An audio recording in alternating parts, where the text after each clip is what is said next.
1 Samuel chapter 1. There was a certain man from Ramathaim, a Zuphite, from the hill country of Ephraim, whose name was Elkanah, son of Jeroham, the son of Elihu, the son of Tohu, the son of Zuph, an Ephraimite. He had 2 wives. One was called Hannah, and the other Peninnah. Peninnah had children, but Hannah had none. Year after year this man went up from his town to worship and sacrifice to the Lord Almighty at Shiloh, where Hophni and Phinehas, the 2 sons of Eli, were priests of the Lord. Whenever the day came for Elkanah to sacrifice, he would give portions of the meat to his wife Peninnah and to all her sons and daughters. But to Hannah he gave a double portion because he loved her, and the Lord had closed her womb. And because the Lord had closed her womb, her rival kept provoking her in order to irritate her. This went on year after year. Whenever Hannah went up to the house of the Lord, her rival provoked her till she wept and would not eat. Elkanah, her husband, would say to her, Hannah, why are you weeping? Why don't you eat? Why are you downhearted? Don't I mean more to you than 10 sons? Once when they had finished eating and drinking in Shiloh, Hannah stood up. Now Eli the priest was sitting on a chair by the doorpost of the Lord's temple. In bitterness of soul, Hannah wept much, and prayed to the Lord, and she made a vow, saying, O Lord Almighty, if you will only look upon your servant's misery and remember me, and not forget your servant, but give her a son, then I will give him to the Lord for all the days of his life, and no razor will ever be used on his head. As she kept on praying to the Lord, Eli observed her mouth. Hannah was praying in her heart, and her lips were moving, but her voice was not heard. Eli thought she was drunk, and said to her, How long will you keep on getting drunk? Get rid of your wine. Not so, my lord. Hannah replied, I am a woman who is deeply troubled. I've not been drinking wine or beer. I was pouring out my soul to the Lord. Do not take your servant for a wicked woman. I've been praying here out of my great anguish and grief. Eli answered, Go in peace, and may the God of Israel grant you what you have asked of him. She said, May your servant find favor in your eyes. Then she went her way and ate something, and her face was no longer downcast. Early the next morning they arose and worshipped before the Lord, and then went back to their home at Ramah. Elkanah lay with Hannah his wife, and the Lord remembered her. So in the course of time Hannah conceived and gave birth to a son. She named him Samuel, saying, Because I asked the Lord for him. When the man Elkanah went up with all his family to offer the annual sacrifice to the Lord, and to fulfill his vow, Hannah did not go. She said to her husband, After the boy is weaned, I will take him and present him before the Lord, and he will live there always. Do what seems best to you. Elkanah, her husband, told her.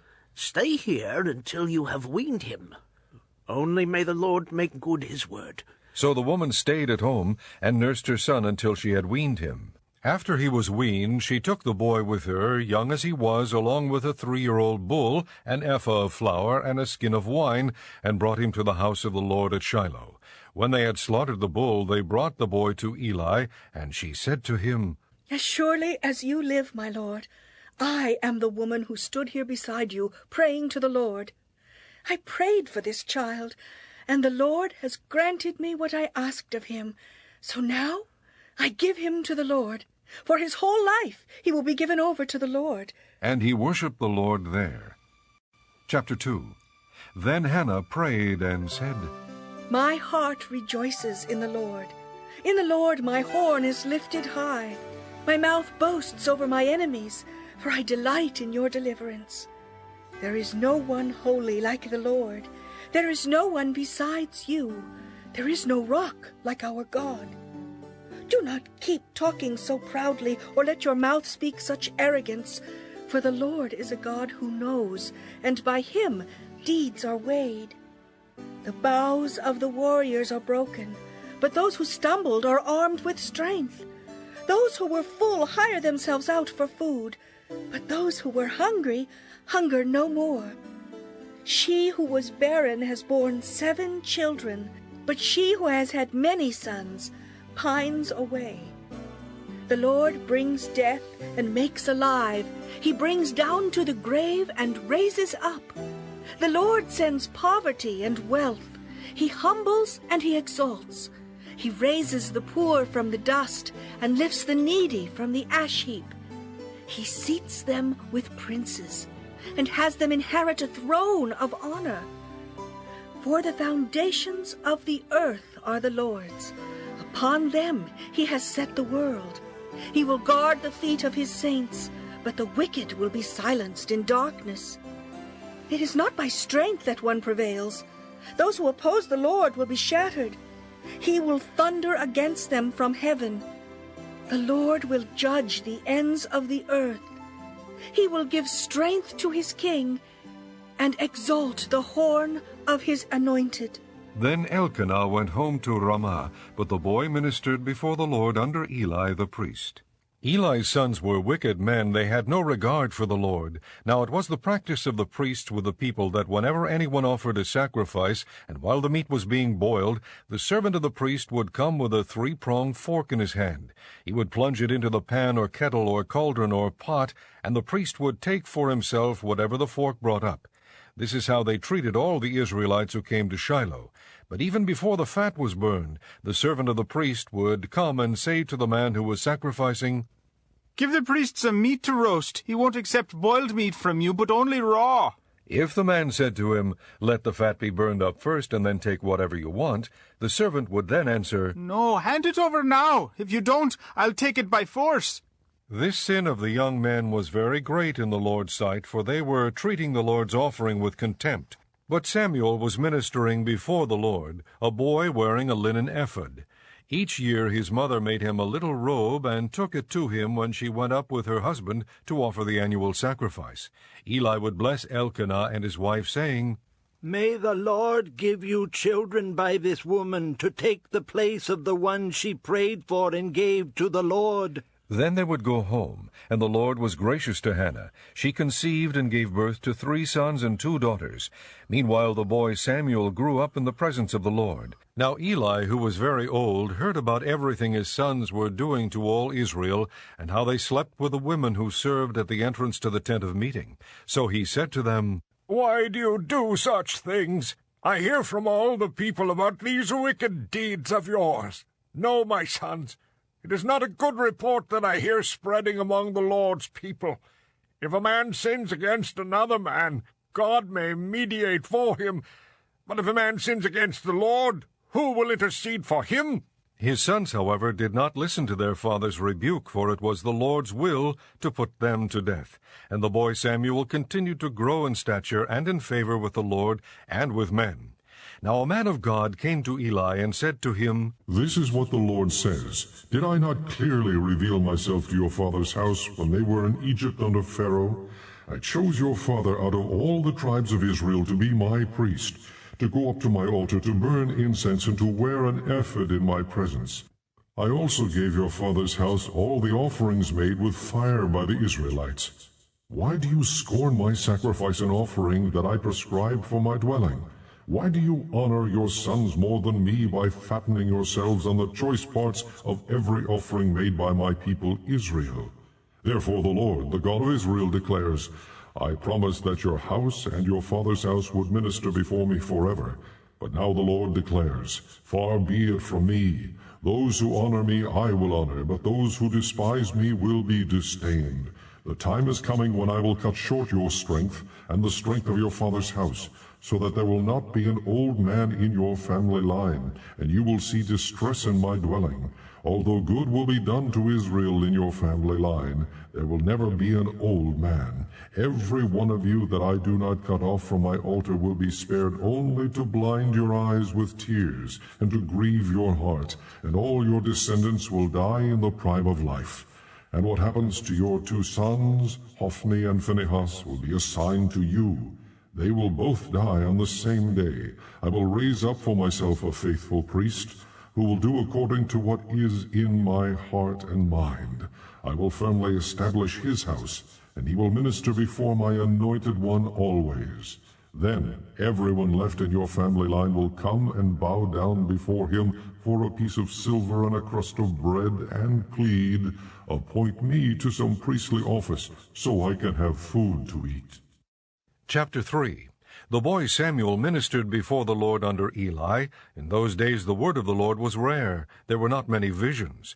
One night Eli, whose eyes were becoming so weak that he could barely see, was lying down in his usual place. The lamp of God had not yet gone out, and Samuel was lying down in the temple of the Lord, where the ark of God was. Then the Lord called to Samuel. Samuel answered, Here I am. And he ran to Eli and said, Here I am. You called me. But Eli said, I did not call.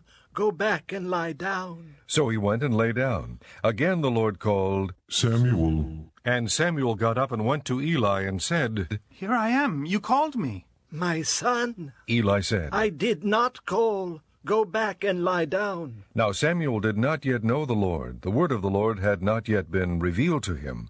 The Lord called Samuel a third time, and Samuel got up and went to Eli and said, Here I am. You called me. Then Eli realized that the Lord was calling the boy. So Eli told Samuel, Go and lie down. And if he calls you, say, Speak, Lord, for your servant is listening. So Samuel went and lay down in his place. The Lord came and stood there, calling, as at the other times, Samuel, Samuel. Then Samuel said, Speak, for your servant is listening. And the Lord said to Samuel, See, I am about to do something in Israel that will make the ears of everyone who hears of it tingle. At that time I will carry out against Eli everything I spoke against his family, from beginning to end. For I told him that I would judge his family forever, because of the sin he knew about. His sons made themselves contemptible, and he failed to restrain them. Therefore I swore to the house of Eli, the guilt of Eli's house will never be atoned for by sacrifice or offering. Samuel lay down until morning, and then opened the doors of the house of the Lord. He was afraid to tell Eli the vision, but Eli called him and said, Samuel, my son. Samuel answered, Here I am. What was it he said to you? Eli asked, Do not hide it from me. May God deal with you, be it ever so severely, if you hide from me anything he told you. So Samuel told him everything, hiding nothing from him. Then Eli said, He is the Lord. Let him do what is good in his eyes. The Lord was with Samuel as he grew up, and he let none of his words fall to the ground. And all Israel from Dan to Beersheba recognized that Samuel was attested as a prophet of the Lord. The Lord continued to appear at Shiloh, and there he revealed himself to Samuel through his word. Chapter 4. And Samuel's word came to all Israel. Now the Israelites went out to fight against the Philistines. The Israelites camped at Ebenezer, and the Philistines at Aphek. The Philistines deployed their forces to meet Israel, and as the battle spread, Israel was defeated by the Philistines, who killed about 4,000 of them on the battlefield. When the soldiers returned to camp, the elders of Israel asked, Why did the Lord bring defeat upon us today before the Philistines?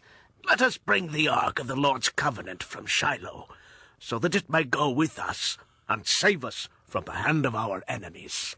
So the people sent men to Shiloh, and they brought back the ark of the covenant of the Lord Almighty, who was enthroned between the cherubim. And Eli's 2 sons, Hophni and Phinehas, were there with the ark of the covenant of God. When the ark of the Lord's covenant came into the camp, all Israel raised such a great shout that the ground shook. Hearing the uproar, the Philistines asked, What's all this shouting in the Hebrew camp? When they learned that the ark of the Lord had come into the camp, the Philistines were afraid. A god has come into the camp. They said, We're in trouble. Nothing like this has happened before. Woe to us! Who will deliver us from the hand of these mighty gods? They are the gods who struck the Egyptians with all kinds of plagues in the desert. Be strong, Philistines, be men, or you will be subject to the Hebrews as they have been to you. Be men and fight! So the Philistines fought, and the Israelites were defeated, and every man fled to his tent. The slaughter was very great. Israel lost 30,000 foot soldiers. The ark of God was captured, and Eli's 2 sons, Hophni and Phinehas, died. That same day a Benjamite ran from the battle line and went to Shiloh, his clothes torn and dust on his head. When he arrived, there was Eli sitting on his chair by the side of the road watching, because his heart feared for the ark of God. When the man entered the town and told what had happened, the whole town sent up a cry. Eli heard the outcry and asked, What is the meaning of this uproar? The man hurried over to Eli, who was 98 years old, and whose eyes were set so that he could not see. He told Eli, I have just come from the battle line. I fled from it this very day. Eli asked, What happened, my son? The man who brought the news replied, Israel fled before the Philistines, and the army has suffered heavy losses. Also your 2 sons, Hophni and Phinehas, are dead, and the ark of God has been captured. When he mentioned the ark of God, Eli fell backward off his chair by the side of the gate. His neck was broken, and he died, for he was an old man and heavy. He had led Israel 40 years. His daughter-in-law, the wife of Phinehas, was pregnant and near the time of delivery. When she heard the news that the ark of God had been captured, and that her father-in-law and her husband were dead, she went into labor and gave birth, but was overcome by her labor pains. As she was dying, the women attending her said, Don't despair. You have given birth to a son. But she did not respond or pay any attention. She named the boy Ichabod, saying, The glory has departed from Israel because of the capture of the ark of God and the deaths of her father-in-law and her husband. She said, The glory has departed from Israel, for the ark of God has been captured. Chapter 5. After the Philistines had captured the ark of God, they took it from Ebenezer to Ashdod. Then they carried the ark into Dagon's temple and set it beside Dagon. When the people of Ashdod rose early the next day, there was Dagon fallen on his face on the ground before the ark of the Lord. They took Dagon and put him back in his place. But the following morning when they rose, there was Dagon fallen on his face on the ground before the ark of the Lord. His head and hands had been broken off and were lying on the threshold. Only his body remained. That is why, to this day, neither the priests of Dagon nor any others who enter Dagon's temple at Ashdod step on the threshold. The Lord's hand was heavy upon the people of Ashdod and its vicinity. He brought devastation upon them and afflicted them with tumors. When the men of Ashdod saw what was happening, they said, The ark of God of Israel must not stay here with us, because his hand is heavy upon us and upon Dagon our God. So they called together all the rulers of the Philistines and asked them, What shall we do with the ark of the God of Israel? They answered, Have the ark of the God of Israel moved to Gath. So they moved the ark of the God of Israel. But after they had moved it, the Lord's hand was against that city, throwing it into a great panic. He afflicted the people of the city, both young and old, with an outbreak of tumors. So they sent the ark of God to Ekron. As the ark of God was entering Ekron, the people of Ekron cried out, They have brought the ark of the God of Israel around to us to kill us and our people. So they called together all the rulers of the Philistines and said, Send the ark of the God of Israel away. Let it go back to its own place, or it will kill us and our people. For death had filled the city with panic. God's hand was very heavy upon it. Those who did not die were afflicted with tumors, and the outcry of the city went up to heaven. Chapter 6. When the ark of the Lord had been in Philistine territory 7 months, the Philistines called for the priests and the diviners and said, What shall we do with the ark of the Lord? Tell us how we should send it back to its place. They answered, If you return the ark of the God of Israel, do not send it away empty, but by all means send a guilt offering to him. Then you will be healed, and you will know why his hand has not been lifted from you. The Philistines asked, What guilt offering should we send to him? They replied, 5 gold tumors and 5 gold rats, according to the number of the Philistine rulers, because the same plague has struck both you and your rulers. Make models of the tumors and of the rats that are destroying the country, and pay honor to Israel's God. Perhaps he will lift his hand from you and your gods and your land. Why do you harden your hearts as the Egyptians and Pharaoh did? When he treated them harshly, did they not send the Israelites out so they could go on their way? Now then, get a new cart ready with 2 cows that have calved and have never been yoked. Hitch the cows to the cart, but take their calves away and pen them up. Take the ark of the Lord and put it on the cart, and in a chest beside it put the gold objects you are sending back to him as a guilt offering. Send it on its way, but keep watching it. If it goes up to its own territory toward Beth-Shemesh, then the Lord has brought this great disaster on us. But if it does not, Then we will know that it was not his hand that struck us, and that it happened to us by chance. So they did this. They took 2 such cows and hitched them to the cart and penned up their calves. They placed the ark of the Lord on the cart, and along with it the chest containing the gold rats and the models of the tumors. Then the cows went straight up toward Beth Shemesh, keeping on the road and lowing all the way. They did not turn to the right or to the left. The rulers of the Philistines followed them as far as the border of Beth Shemesh. Now the people of Beth Shemesh were harvesting their wheat in the valley, and when they looked up and saw the ark, they rejoiced at the sight. The cart came to the field of Joshua of Beth Shemesh, and there it stopped beside a large rock. The people chopped up the wood of the cart and sacrificed the cows as a burnt offering to the Lord. The Levites took down the ark of the Lord, together with the chest containing the gold objects, and placed them on the large rock. On that day the people of Beth Shemesh offered burnt offerings and made sacrifices to the Lord. The 5 rulers of the Philistines saw all this, and then returned that same day to Ekron. These are the gold tumors the Philistines sent as a guilt offering to the Lord, 1 each for Ashdod, Gaza, Ashkelon, Gath, and Ekron. And the number of the gold rats was according to the number of Philistine towns belonging to the 5 rulers, the fortified towns with their country villages. The large rock on which they set the ark of the Lord is a witness to this day in the field of Joshua of Beth Shemesh. But God struck down some of the men of Beth Shemesh, putting 70 of them to death, because they had looked into the ark of the Lord. The people mourned because of the heavy blow the Lord had dealt them, and the men of Beth Shemesh asked, Who can stand in the presence of the Lord, this holy God? To whom will the ark go up from here? Then they sent messengers to the people of Kiriath-Jearim, saying, The Philistines have returned the ark of the Lord. Come down and take it up to your place. Chapter 7. So the men of Kiriath-Jearim came and took up the ark of the Lord. They took it to Abinadab's house on the hill, and consecrated Eleazar his son to guard the ark of the Lord. It was a long time, 20 years in all, that the ark remained at Kiriath-Jearim, and all the people of Israel mourned and sought after the Lord. And Samuel said to the whole house of Israel, If you are returning to the Lord with all your hearts, then rid yourselves of the foreign gods and the Ashtoreths, and commit yourselves to the Lord and serve him only, and he will deliver you out of the hand of the Philistines.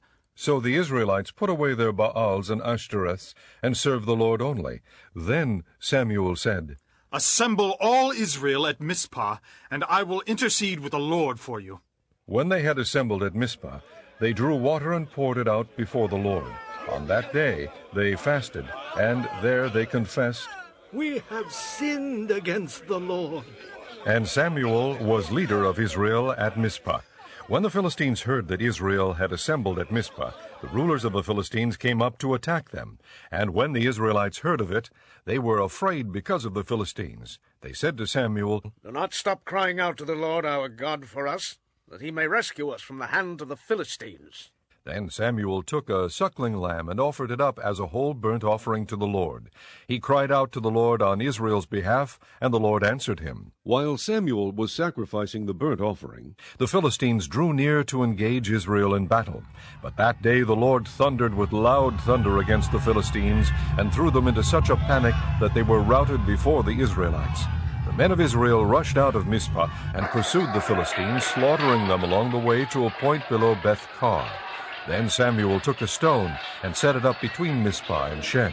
He named it Ebenezer, saying, Thus far has the Lord helped us. So the Philistines were subdued and did not invade Israelite territory again.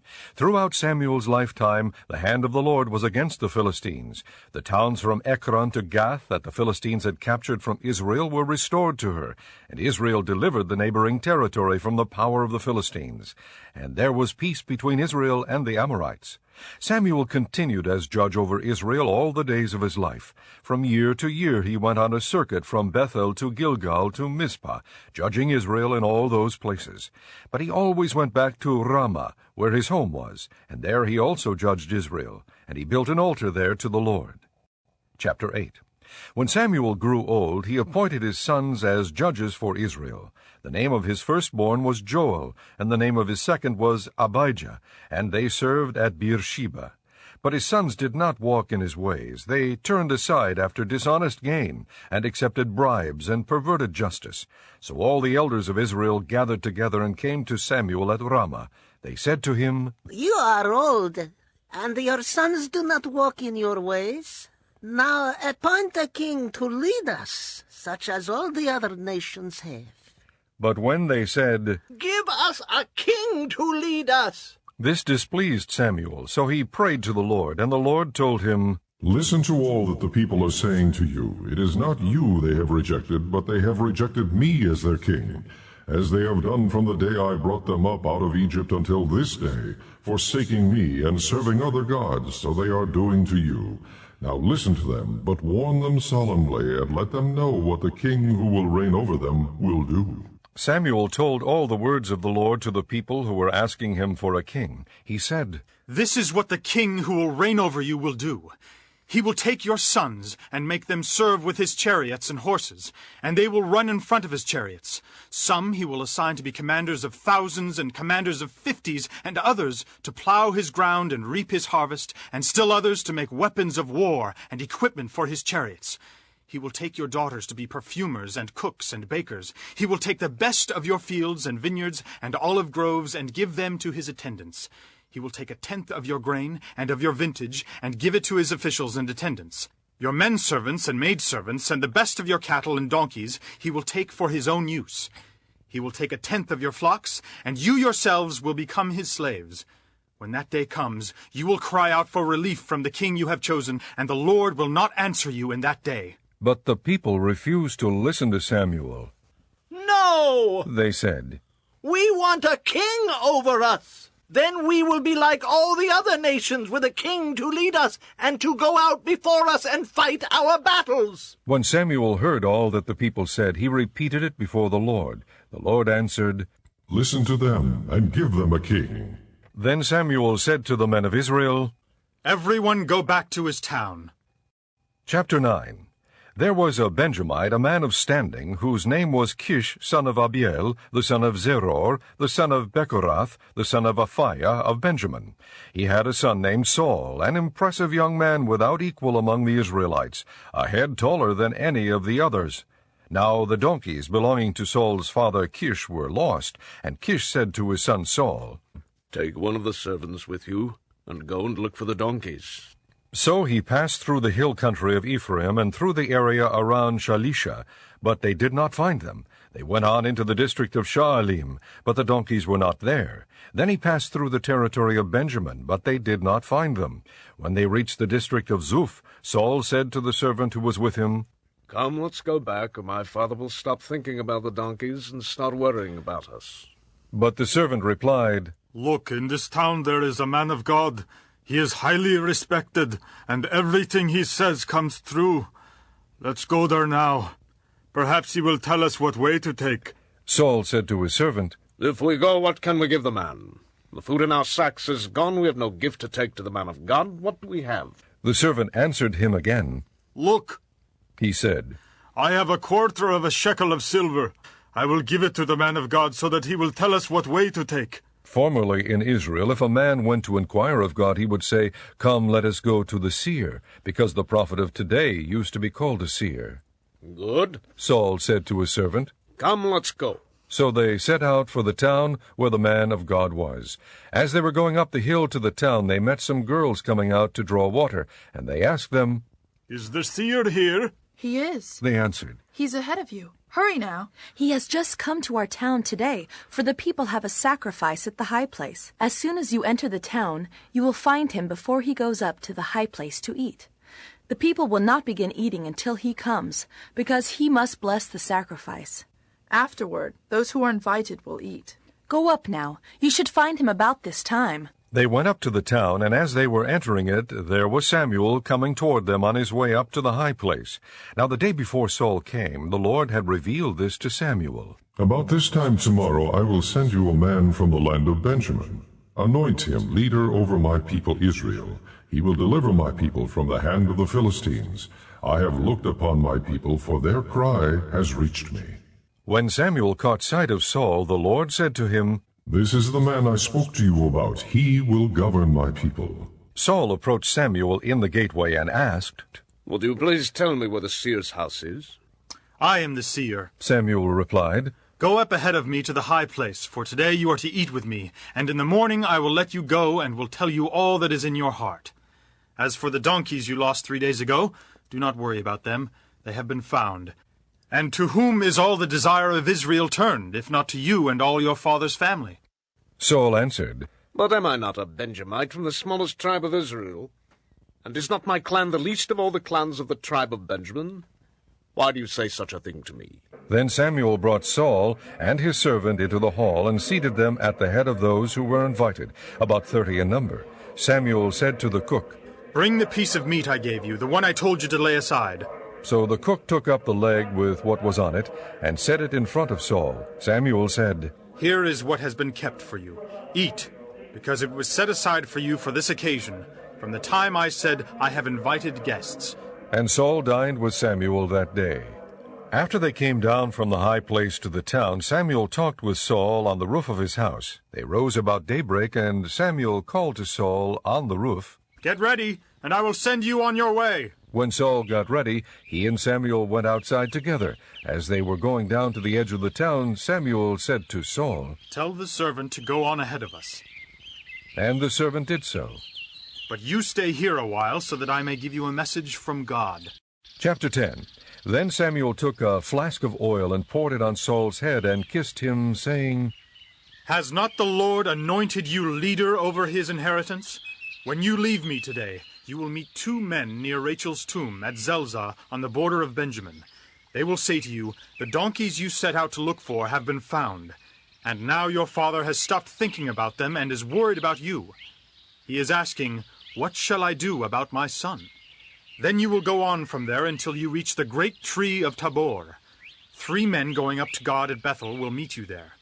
One will be carrying 3 young goats, another 3 loaves of bread, and another a skin of wine. They will greet you and offer you 2 loaves of bread, which you will accept from them. After that you will go to Gibeah of God, where there is a Philistine outpost.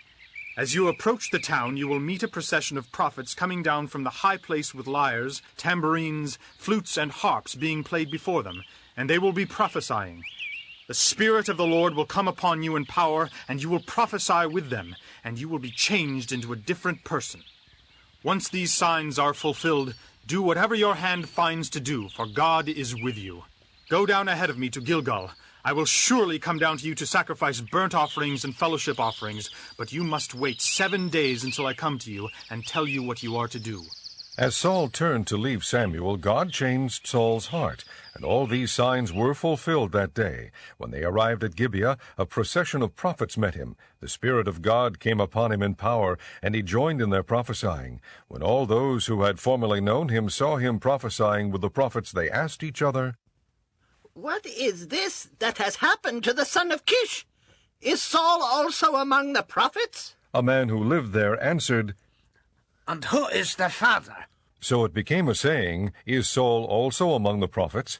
After Saul stopped prophesying, he went to the high place. Now Saul's uncle asked him and his servant, Where have you been? Looking for the donkeys. He said. But when we saw they were not to be found, we went to Samuel. Saul's uncle said, Tell me what Samuel said to you. Saul replied, He assured us that the donkeys had been found. But he did not tell his uncle what Samuel had said about the kingship. Samuel summoned the people of Israel to the Lord at Mizpah and said to them, This is what the Lord, the God of Israel, says. I brought Israel up out of Egypt, and I delivered you from the power of Egypt and all the kingdoms that oppressed you. But you have now rejected your God, who saves you out of all your calamities and distresses. And you have said, No, set a king over us. So now present yourselves before the Lord by your tribes and clans. When Samuel brought all the tribes of Israel near, the tribe of Benjamin was chosen. Then he brought forward the tribe of Benjamin clan by clan, and Matri's clan was chosen. Finally Saul, son of Kish, was chosen. But when they looked for him, he was not to be found. So they inquired further of the Lord, Has the man come here yet? And the Lord said, Yes, he has hidden himself among the baggage. They ran and brought him out, and as he stood among the people, he was a head taller than any of the others. Samuel said to all the people, Do you see the man the Lord has chosen? There is no one like him among all the people. Then the people shouted, Long live the king! Samuel explained to the people the regulations of the kingship. He wrote them down on a scroll and deposited it before the Lord. Then Samuel dismissed the people, each to his own home. Saul also went to his home in Gibeah, accompanied by valiant men whose hearts God had touched. But some troublemakers said, "How can this fellow save us?" They despised him and brought him no gifts, but Saul kept silent.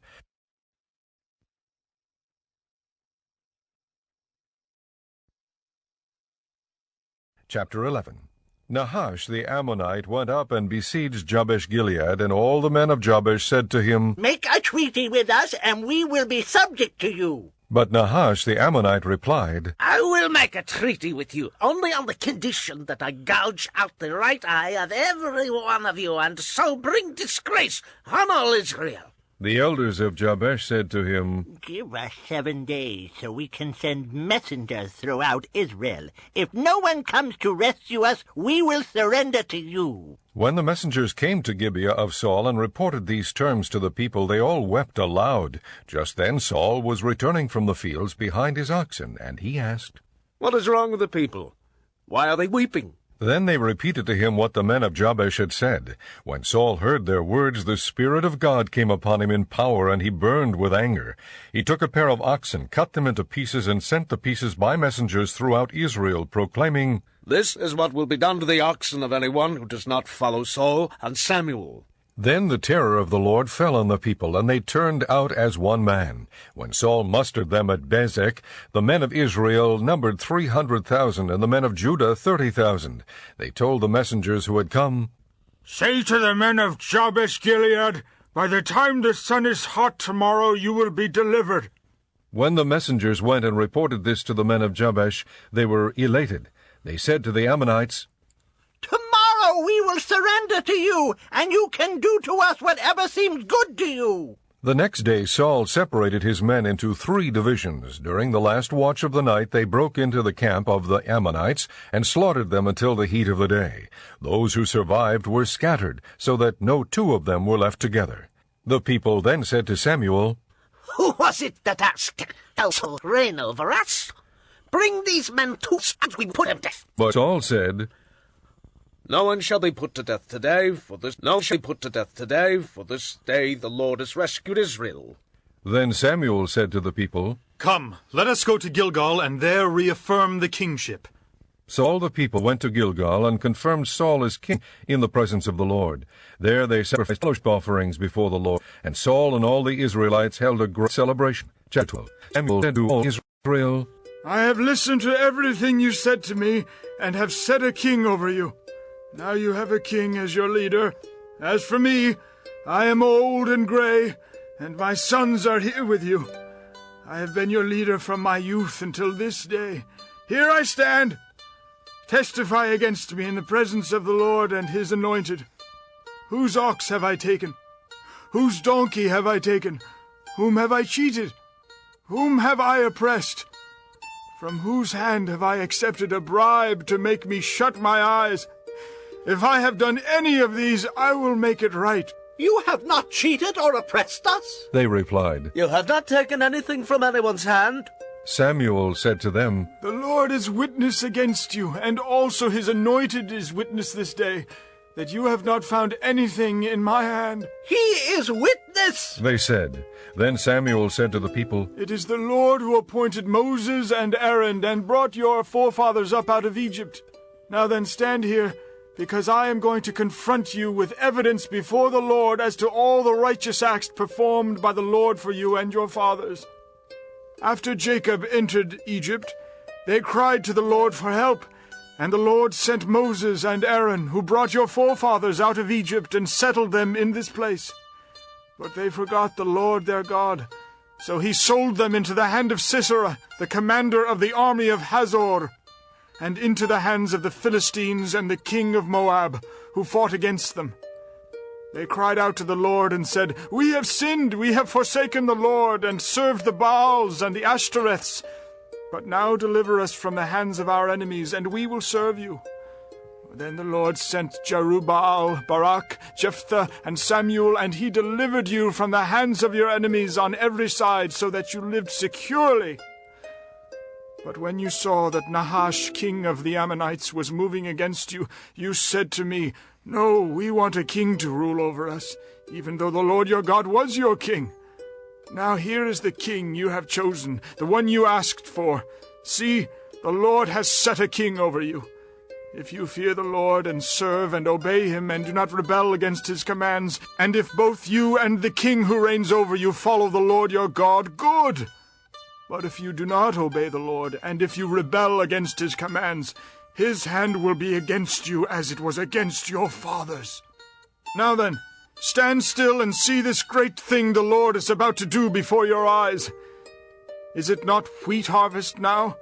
I will call upon the Lord to send thunder and rain, and you will realize what an evil thing you did in the eyes of the Lord when you asked for a king." Then Samuel called upon the Lord, and that same day the Lord sent thunder and rain. So all the people stood in awe of the Lord and of Samuel. The people all said to Samuel, "Pray to the Lord your God for your servants, so that we will not die. For we have added to all our other sins the evil of asking for a king." "Do not be afraid," Samuel replied. "You have done all this evil, yet do not turn away from the Lord, but serve the Lord with all your heart. Do not turn away after useless idols. They can do you no good, nor can they rescue you, because they are useless. For the sake of his great name, the Lord rejected his people, because the Lord was pleased to make you his own. As for me, far be it from me that I should sin against the Lord by failing to pray for you. And I will teach you the way that is good and right. But be sure to fear the Lord and serve him faithfully with all your heart. Consider what great things he has done for you. Yet if you persist in doing evil, both you and your king will be swept away." Chapter 13. Saul was 30 years old, and he came and reigned over Israel 42 years. Saul was 3,000 men from Israel, 2,000 were with him at Michmash and the country of Bethel, 1,000 with On and Gibeah in Benjamin. The rest of men sat back their holes. Jonathan attacked the Philistine outpost at Geba, and the Philistines heard about it. Then Saul had the trumpet blown throughout the land and said, "Let the Hebrews hear." So all Israel heard the news. Saul has attacked the Philistine outpost, and now Israel has become a stench to the Philistines. And the people were summoned to join Saul at Gilgal. The Philistines assembled to fight Israel, 3,000 chariots, 6,000 charioteers, and soldiers as numerous as the sand on the seashore.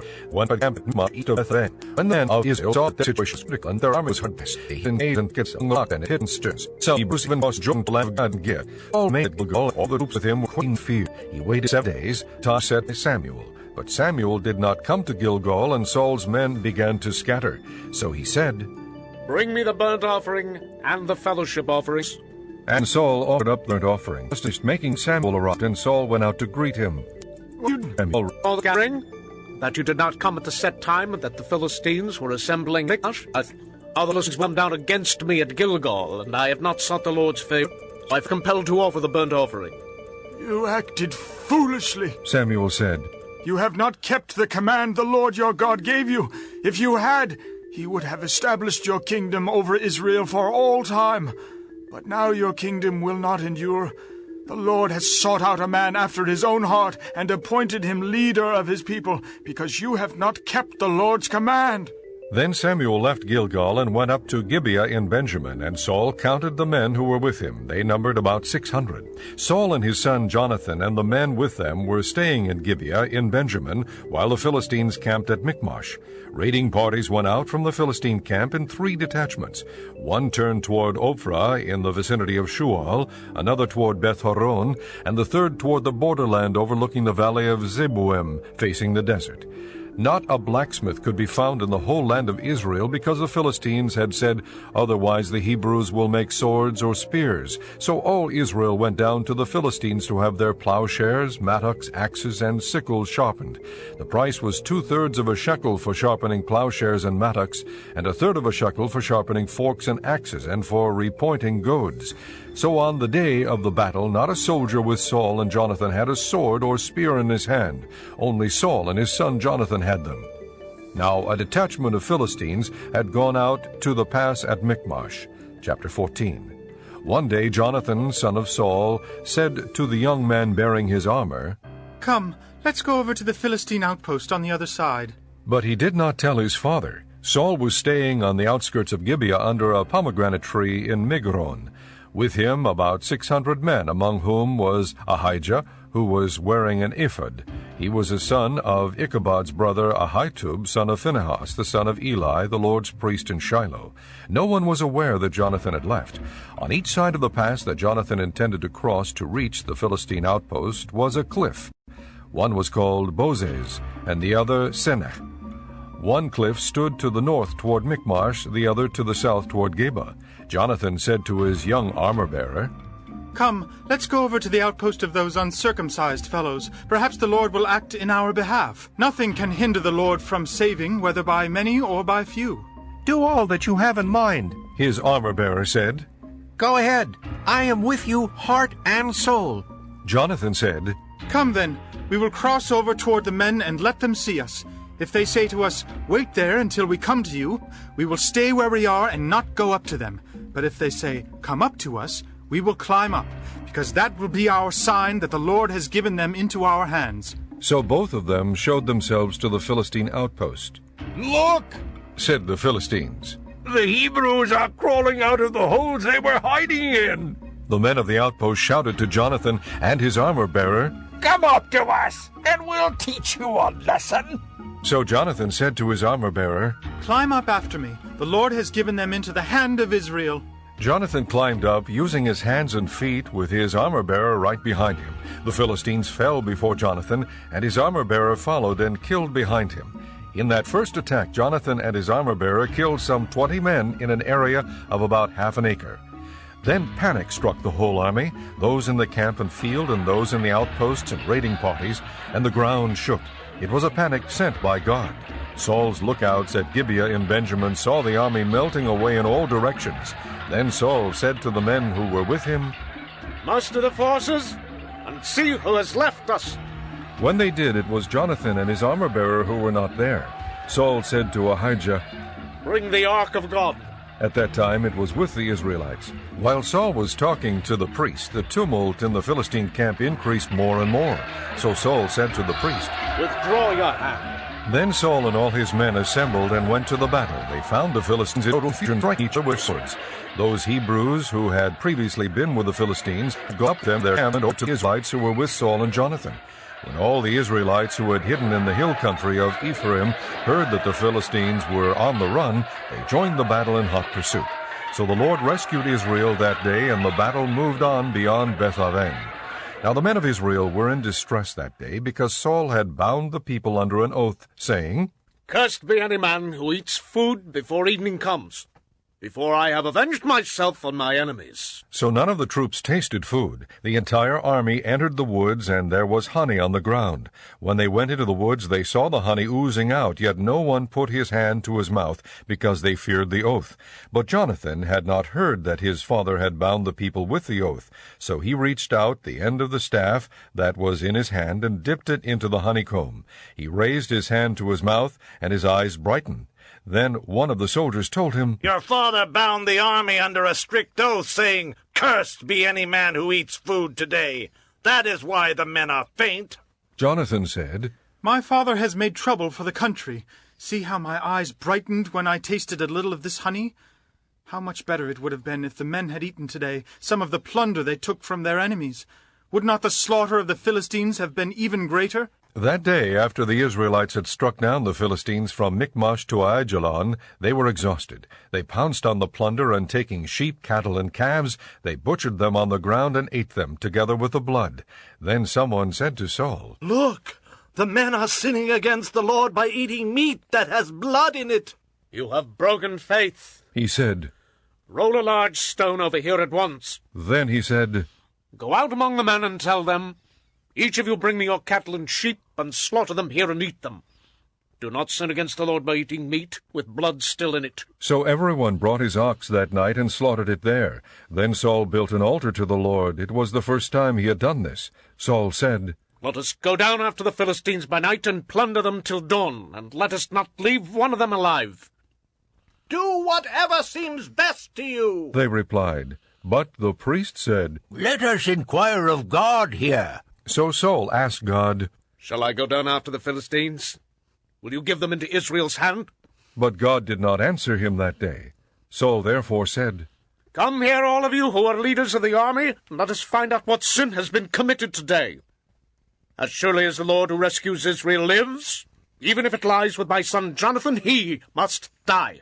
But not one of the men said a word. Saul then said to all the Israelites, You stand over there. I and Jonathan my son will stand over here.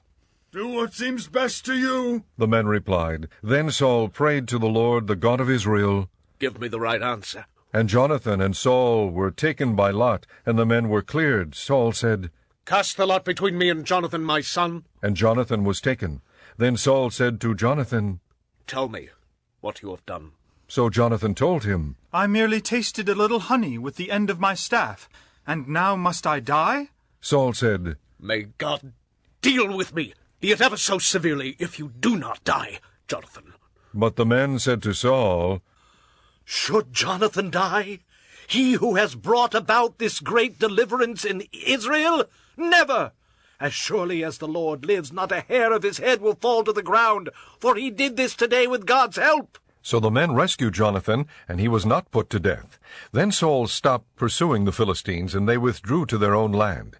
After Saul had assumed rule over Israel, he fought against their enemies on every side, Moab, the Ammonites, Edom, the kings of Zobah, and the Philistines.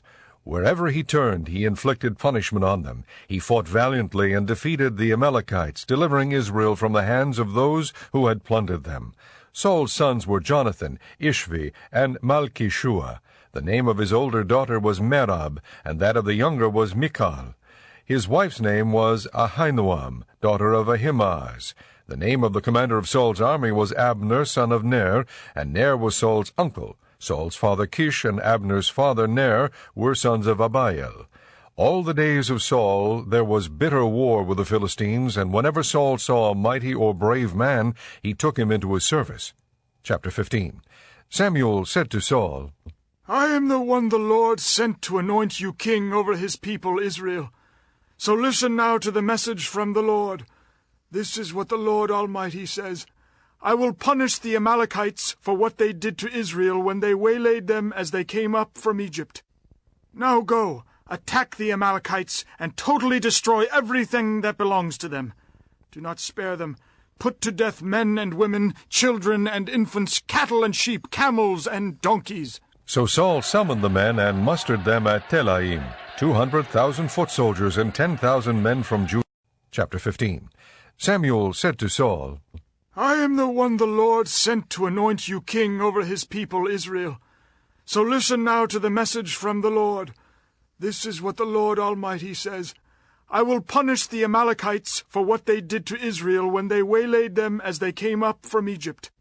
Now go, attack the Amalekites, and totally destroy everything that belongs to them. Do not spare them. Put to death men and women, children and infants, cattle and sheep, camels and donkeys. So Saul summoned the men and mustered them at Telaim, 200,000 foot soldiers and 10,000 men from Judah. Saul went to the city of Amalek and set an ambush in the ravine. Then he said to the Kenites, Go away. Leave the Amalekites so that I do not destroy you along with them. For you showed kindness to all the Israelites when they came up out of Egypt. So the Kenites moved away from the Amalekites. Then Saul attacked the Amalekites all the way from Havilah to Shur to the east of Egypt. He took Agag, king of the Amalekites, alive, and all his people he totally destroyed with the sword. But Saul and the army spared Agag and the best of the sheep and cattle, the fat calves and lambs, everything that was good. These they were unwilling to destroy completely, but everything that was despised and weak they totally destroyed.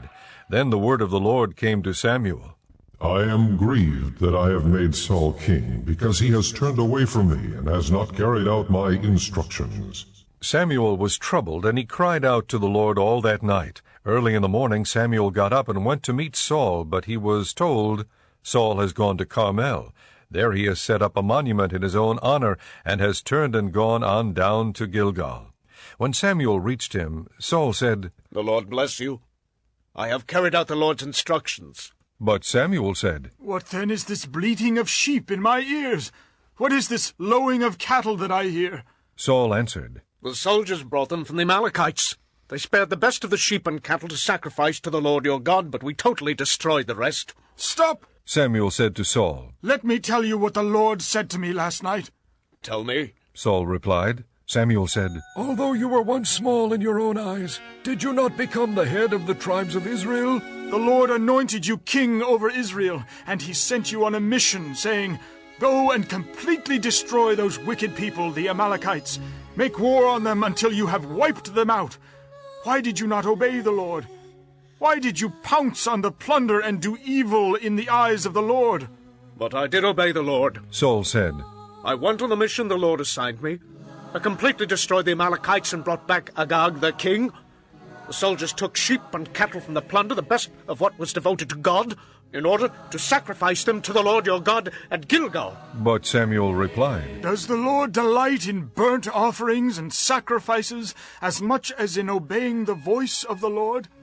To obey is better than sacrifice, and to heed is better than the fat of rams. For rebellion is like the sin of divination, and arrogance like the evil of idolatry. Because you have rejected the word of the Lord, he has rejected you as king. Then Saul said to Samuel, I have sinned. I violated the Lord's command and your instructions. I was afraid of the people, and so I gave in to them. Now, I beg you, forgive my sin and come back with me so that I may worship the Lord. But Samuel said to him, I will not go back with you. You have rejected the word of the Lord, and the Lord has rejected you as king over Israel. As Samuel turned to leave, Saul caught hold of the hem of his robe, and it tore. Samuel said to him, The Lord has torn the kingdom of Israel from you today, and has given it to one of your neighbors, to one better than you. He who is the glory of Israel does not lie or change his mind, for he is not a man that he should change his mind. Saul replied, I have sinned. But please honor me before the elders of my people and before Israel. Come back with me so that I may worship the Lord your God. So Samuel went back with Saul, and Saul worshipped the Lord. Then Samuel said, Bring me Agag, king of the Amalekites. Agag came to him confidently, thinking, Surely the bitterness of death is past. But Samuel said, As your sword has made women childless, so will your mother be childless among women. And Samuel put Agag to death before the Lord at Gilgal. Then Samuel left for Ramah, but Saul went up to his home in Gibeah of Saul. Until the day Samuel died, he did not go to see Saul again, though Samuel mourned for him, and the Lord was grieved that he had made Saul king over Israel. Chapter 16. The Lord said to Samuel, How long will you mourn for Saul, since I have rejected him as king over Israel? Fill your horn with oil, and be on your way. I am sending you to Jesse of Bethlehem. I have chosen one of his sons to be king. But Samuel said, How can I go? Saul will hear about it and kill me. The Lord said, Take a heifer with you and say, I have come to sacrifice to the Lord. Invite Jesse to the sacrifice, and I will show you what to do. You are to anoint for me the one I indicate. Samuel did what the Lord said. When he arrived at Bethlehem, the elders of the town trembled when they met him. They asked, Do you come in peace? Samuel replied, Yes, in peace. I have come to sacrifice to the Lord. Consecrate yourselves and come to the sacrifice with me. Then he consecrated Jesse and his sons and invited them to the sacrifice. When they arrived, Samuel saw Eliab and thought, Surely the Lord's anointed stands here before the Lord. But the Lord said to Samuel, Do not consider his appearance or his height, for I have rejected him. The Lord does not look at the things man looks at. Man looks at the outward appearance, but the Lord looks at the heart. Then Jesse called Abinadab and had him pass in front of Samuel, but Samuel said, The Lord has not chosen this one either.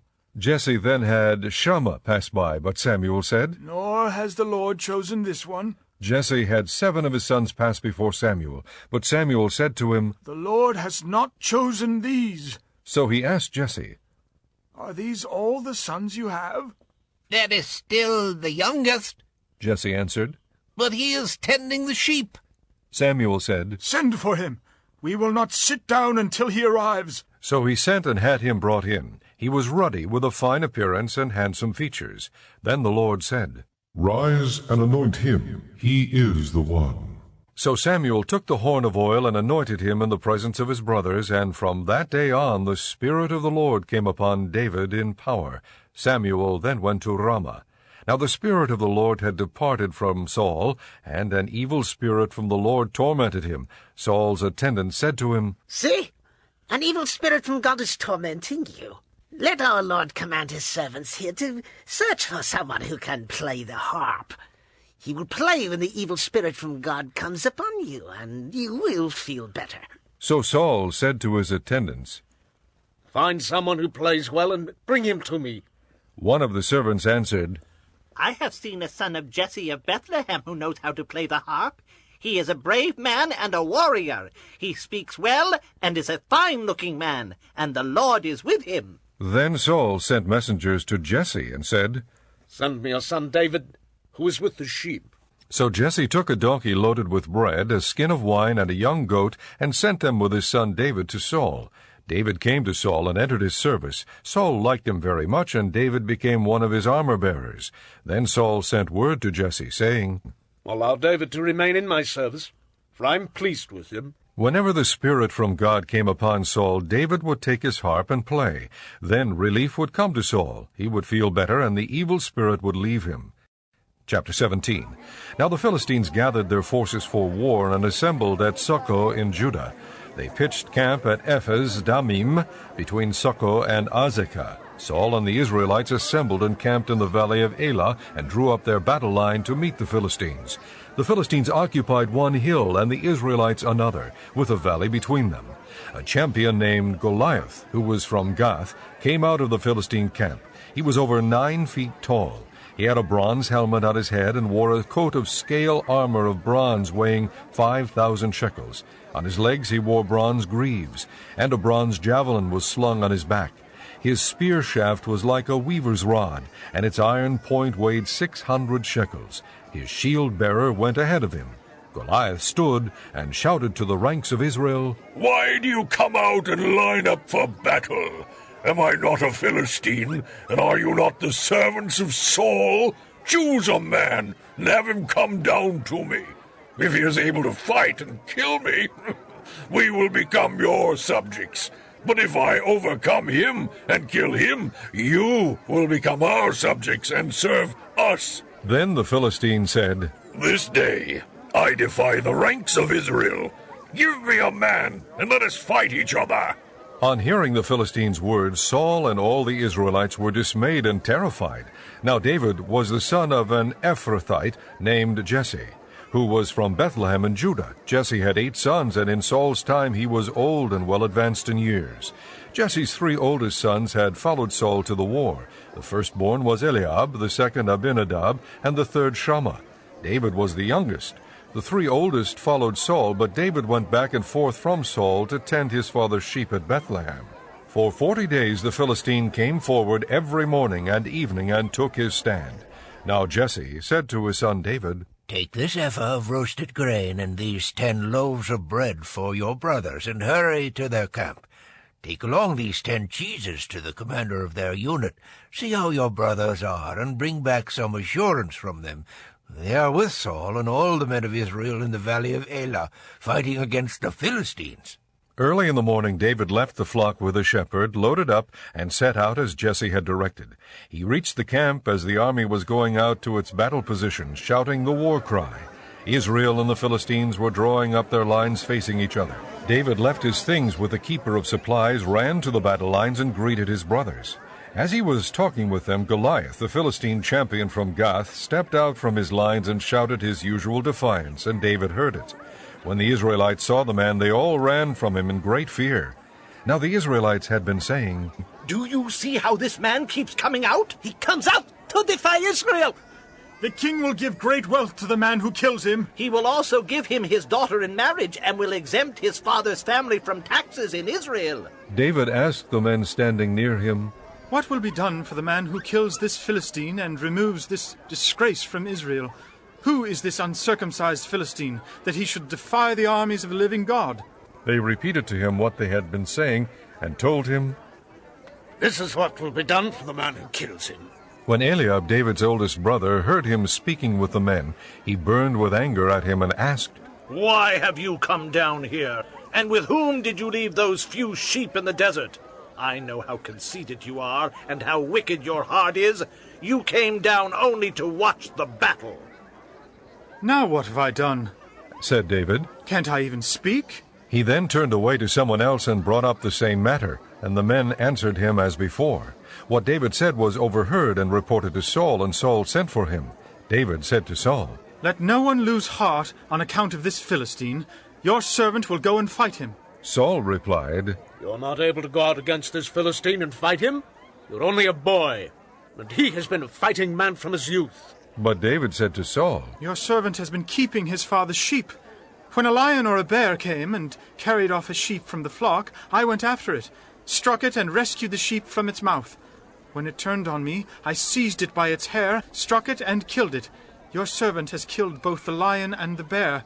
This uncircumcised Philistine will be like one of them, because he has defied the armies of the living God. The Lord who delivered me from the paw of the lion and the paw of the bear will deliver me from the hand of this Philistine. Saul said to David, Go, and the Lord be with you. Then Saul dressed David in his own tunic. He put a coat of armor on him and a bronze helmet on his head.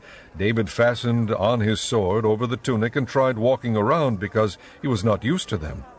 I cannot go in these, he said to Saul, because I am not used to them. So he took them off. Then he took his staff in his hand, chose 5 smooth stones from the stream, put them in the pouch of his shepherd's bag, and with his sling in his hand approached the Philistine. Meanwhile the Philistine, with his shield-bearer in front of him, kept coming closer to David.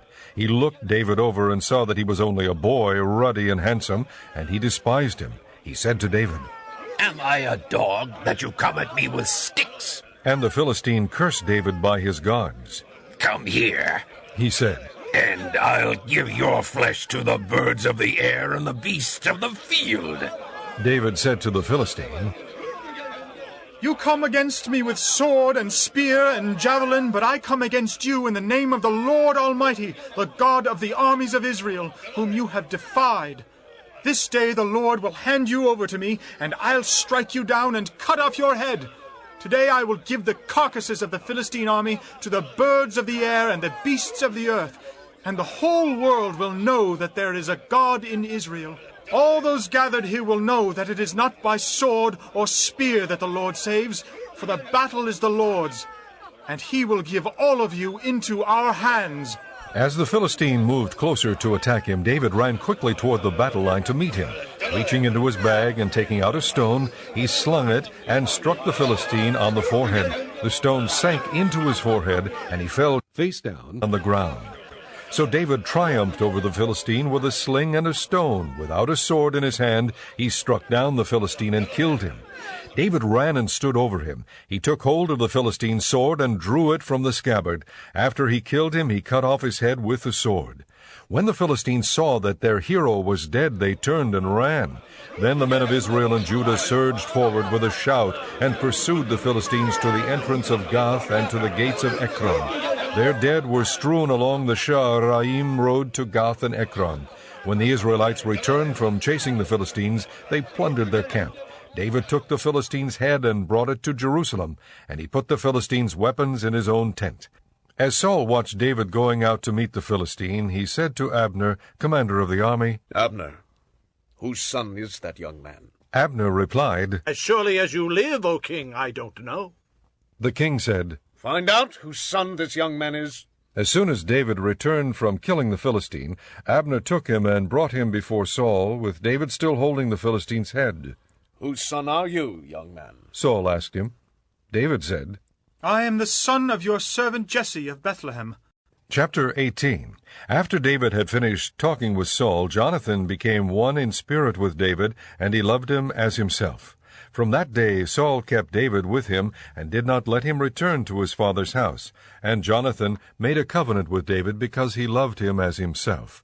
Jonathan took off the robe he was wearing and gave it to David, along with his tunic, and even his sword, his bow, and his belt. Whatever Saul sent him to do, David did it so successfully that Saul gave him a high rank in the army. This pleased all the people and Saul's officers as well. When the men were returning home after David had killed the Philistine, the women came out from all the towns of Israel to meet King Saul with singing and dancing, with joyful songs and with tambourines and lutes. As they danced, they sang, Saul has slain his thousands, and David his tens of thousands." Saul was very angry. This refrain galled him. "They have credited David with tens of thousands," he thought, "but me with only thousands. What more can he get but the kingdom?" And from that time on Saul kept a jealous eye on David. The next day an evil spirit from God came forcefully upon Saul. He was prophesying in his house while David was playing the harp, as he usually did. Saul had a spear in his hand, and he hurled it, saying to himself, "I'll pin David to the wall." But David eluded him twice. Saul was afraid of David, because the Lord was with David, but had left Saul. So he sent David away from him and gave him command over 1,000 men, and David led the troops in their campaigns. In everything he did, he had great success, because the Lord was with him. When Saul saw how successful he was afraid of him, but all Israel and Judah loved David, because he led them in their campaigns. Saul said to David, "Here is my older daughter, Merab. I will give her to you in marriage. Only serve me bravely and fight the battles of the Lord." For Saul said to himself, "I will not raise a hand against him. Let the Philistines do that." But David said to Saul, "Who am I, and what is my family or my father's clan in Israel, that I should become the king's son-in-law?" So when the time came for Merab, Saul's daughter, to be given to David, she was given in marriage to Adriel of Meholah. Now Saul's daughter Michal was in love with David, and when they told Saul about it, he was pleased. "I will give her to him," he thought, "so that she may be a snare to him, and so that the hand of the Philistines may be against him." So Saul said to David, "Now you have a second opportunity to become my son-in-law." Then Saul ordered his attendants, "Speak to David privately and say, 'Look, the king is pleased with you, and his attendants all like you. Now become his son-in-law.'" They repeated these words to David, but David said, "Do you think it is a small matter to become the king's son-in-law? I'm only a poor man and little known." When Saul's servants told him what David had said, Saul replied, "Say to David, 'The king wants no other price for the bride than 100 Philistine foreskins to take revenge on his enemies.'" Saul's plan was to have David fall by the hands of the Philistines. When the attendants told David these things, he was pleased to become the king's son-in-law. So before the allotted time elapsed, David and his men went out and killed 200 Philistines.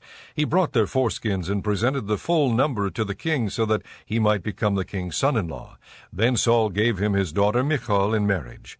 When Saul realized that the Lord was with David and that his daughter Michal loved David, Saul became still more afraid of him, and he remained his enemy the rest of his days. The Philistine commanders continued to go out to battle, and as often as they did, David met with more success than the rest of Saul's officers, and his name became well known. Chapter 19. Saul told his son Jonathan and all the attendants to kill David, but Jonathan was very fond of David and warned him, "My father Saul is looking for a chance to kill you. Be on your guard tomorrow morning. Go into hiding and stay there. I will go out and stand with my father in the field where you are. I'll speak to him about you and will tell you what I find out."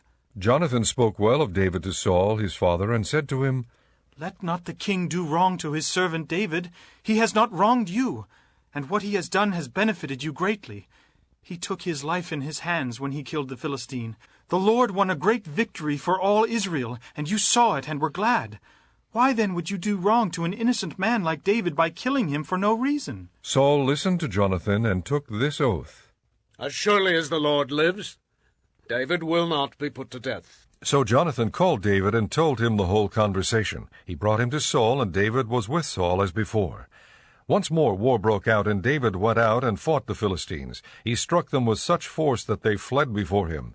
But an evil spirit from the Lord came upon Saul as he was sitting in his house with his spear in his hand. While David was playing the harp, Saul tried to pin him to the wall with his spear, but David eluded him as Saul drove the spear into the wall. That night David made good his escape.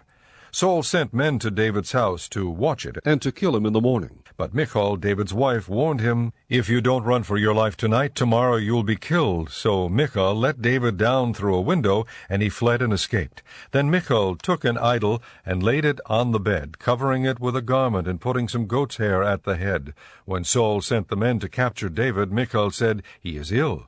Then Saul sent the men back to see David and told them, "Bring him up to me in his bed so that I may kill him." But when the men entered, there was the idol in the bed, and at the head was some goat's hair. Saul said to Michal, "Why did you deceive me like this, and send my enemy away so that he escaped?" Michal told him, "He said to me, 'Let me get away. Why should I kill you?'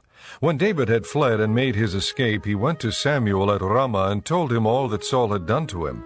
Then he and Samuel went to Naioth and stayed there. Word came to Saul, 'David is in Naioth at Ramah,' so he sent men to capture him. But when they saw a group of prophets prophesying, with Samuel standing there as their leader, the Spirit of God came upon Saul's men, and they also prophesied. Saul was told about it, and he sent more men, and they prophesied too. Saul sent men a third time, and they also prophesied. Finally, he himself left for Ramah and went to the great cistern at Seku, and he asked, 'Where are Samuel and David?' 'Over in Naioth at Ramah,' they said. So Saul went to Naioth at Ramah, but the Spirit of God came even upon him, and he walked along prophesying until he came to Naioth. He stripped off his robes and also prophesied in Samuel's presence. He lay that way all that day and night. This is why people say, 'Is Saul also among the prophets?'" Chapter 20. Then David fled from Naioth at Ramah and went to Jonathan and asked, "What have I done? What is my crime? How have I wronged your father, that he is trying to take my life?" "Never," Jonathan replied. "You are not going to die. Look, my father doesn't do anything, great or small, without confiding in me. Why would he hide this from me? It's not so." But David took an oath and said, "Your father knows very well that I have found favor in your eyes, and he has said to himself, 'Jonathan must not know this, or he will be grieved.' Yet as surely as the Lord lives, and as you live, there is only a step between me and death." Jonathan said to David, "Whatever you want me to do, I'll do for you." So David said, "Look, tomorrow is the new moon festival, and I am supposed to dine with the king. But let me go and hide in the field until the evening of the day after tomorrow. If your father misses me at all, tell him David earnestly asked my permission to hurry to Bethlehem, his hometown, because an annual sacrifice is being made there for his whole clan. If he says, 'Very well,' then your servant is safe. But if he loses his temper, you can be sure that he is determined to harm me. As for you, show kindness to your servant, for you have brought him into a covenant with you before the Lord. If I am guilty, then kill me yourself. Why hand me over to your father?" "Never," Jonathan said. "If I had the least inkling that my father was determined to harm you, wouldn't I tell you?" David asked, "Who will tell me if your father answers you harshly?" "Come," Jonathan said. "let's go out into the field." So they went there together. Then Jonathan said to David, "By the Lord, the God of Israel, I will surely sound out my father by this time the day after tomorrow. If he is favorably disposed toward you, will I not send you word and let you know? But if my father is inclined to harm you, may the Lord deal with me, be it ever so severely, if I do not let you know and send you away safely. May the Lord be with you as he has been with my father. But show me unfailing kindness like that of the Lord as long as I live, so that I may not be killed, and do not ever cut off your kindness from my family, not even when the Lord has cut off every one of David's enemies from the face of the earth." So Jonathan made a covenant with the house of David, saying, "May the Lord call David's enemies to account." And Jonathan had David reaffirm his oath out of love for him, because he loved him as he loved himself. Then Jonathan said to David, "Tomorrow is the new moon festival. You will be missed because your seat will be empty. The day after tomorrow, toward evening, go to the place where you hid when this trouble began, and wait by the stone Ezel. I will shoot 3 arrows to the side of it, as though I were shooting at a target. Then I will send a boy and say, 'Go, find the arrows.' If I say to him, 'Look, the arrows are on this side of you, bring them here.' Then come, because as surely as the Lord lives, you are safe. There is no danger. But if I say to the boy, 'Look, the arrows are beyond you,' then you must go, because the Lord has sent you away. And about the matter you and I discussed, remember, the Lord is witness between you and me forever." So David hid in the field, and when the new moon festival came, the king sat down to eat. He sat in his customary place by the wall opposite Jonathan, and Abner sat next to Saul, but David's place was empty. Saul said nothing that day, for he thought, "Something must have happened to David to make him ceremonially unclean. Surely he is unclean." But the next day, the second day of the month, David's place was empty again. Then Saul said to his son Jonathan, Why hasn't the son of Jesse come to the meal either yesterday or today? Jonathan answered, David earnestly asked me for permission to go to Bethlehem. He said, Let me go, because our family is observing a sacrifice in the town, and my brother has ordered me to be there. If I have found favor in your eyes, let me get away to see my brothers. That is why he has not come to the king's table. Saul's anger flared up at Jonathan, and he said to him, You son of a perverse and rebellious woman! Don't I know that you have sided with the son of Jesse to your own shame, to the shame of the mother who bore you? As long as the son of Jesse lives on this earth, neither you nor your kingdom will be established. Now send and bring him to me, for he must die. Why should he be put to death? What has he done? Jonathan asked his father.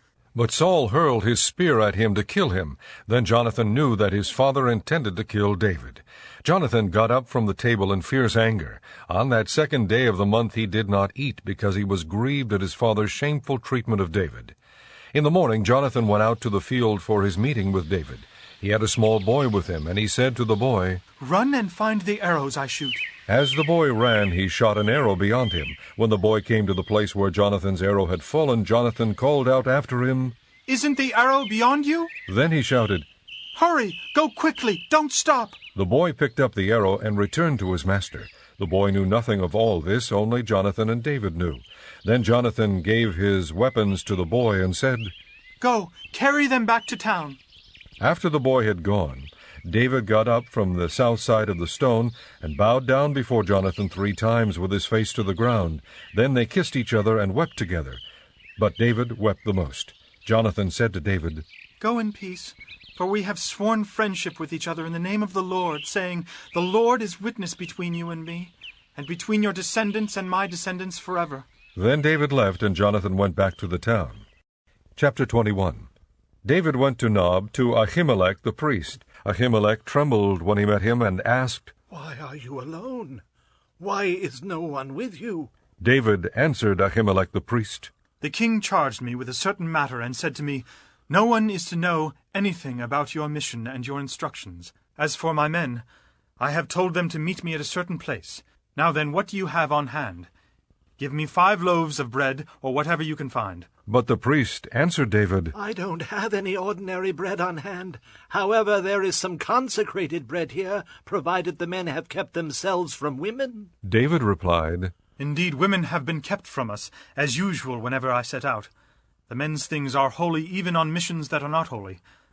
How much more so today? So the priest gave him the consecrated bread, since there was no bread there except the bread of the presence, that had been removed from before the Lord and replaced by hot bread on the day it was taken away.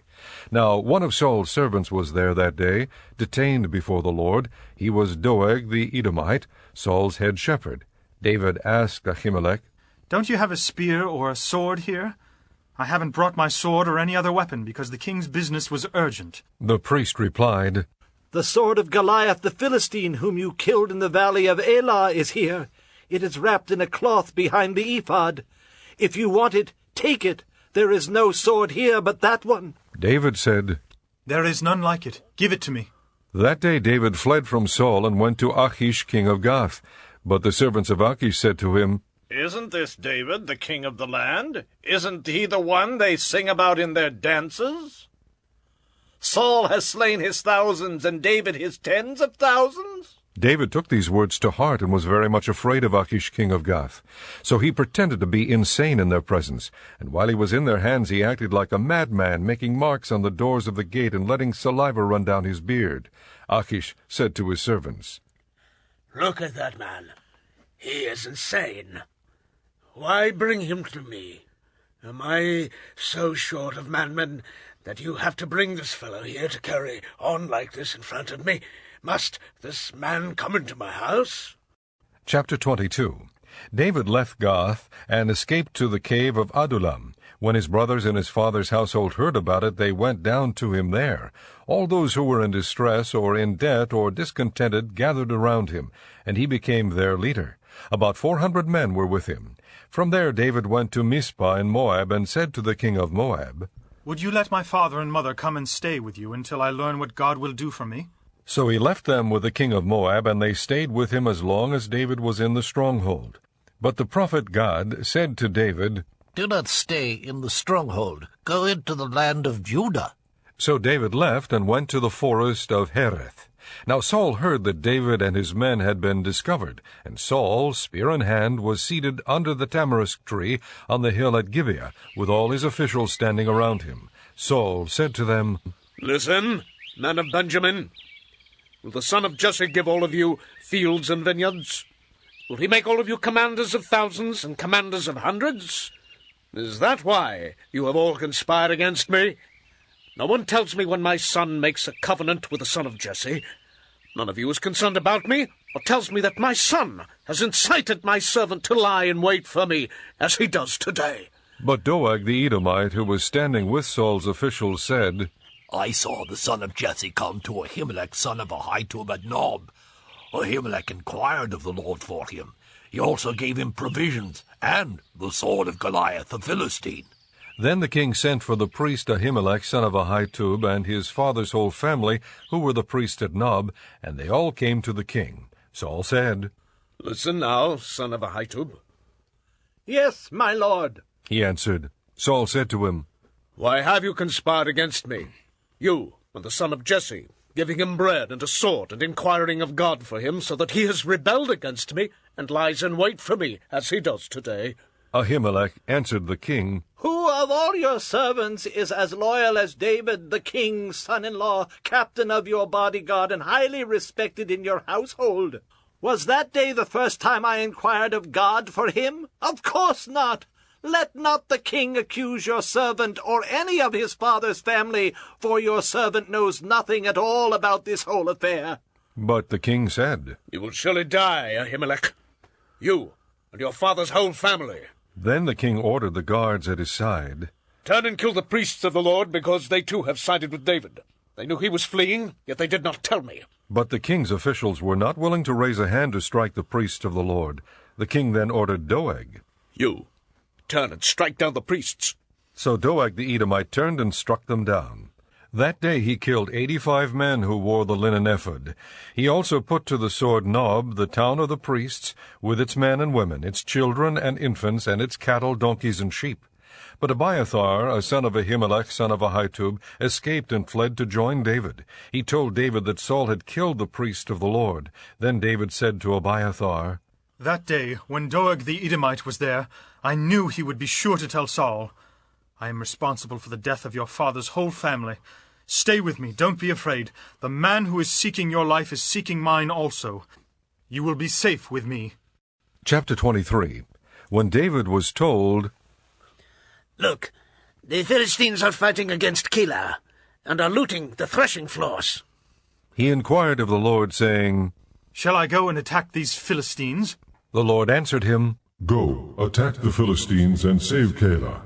But David's men said to him, Here in Judah we are afraid. How much more then if we go to Keilah against the Philistine forces?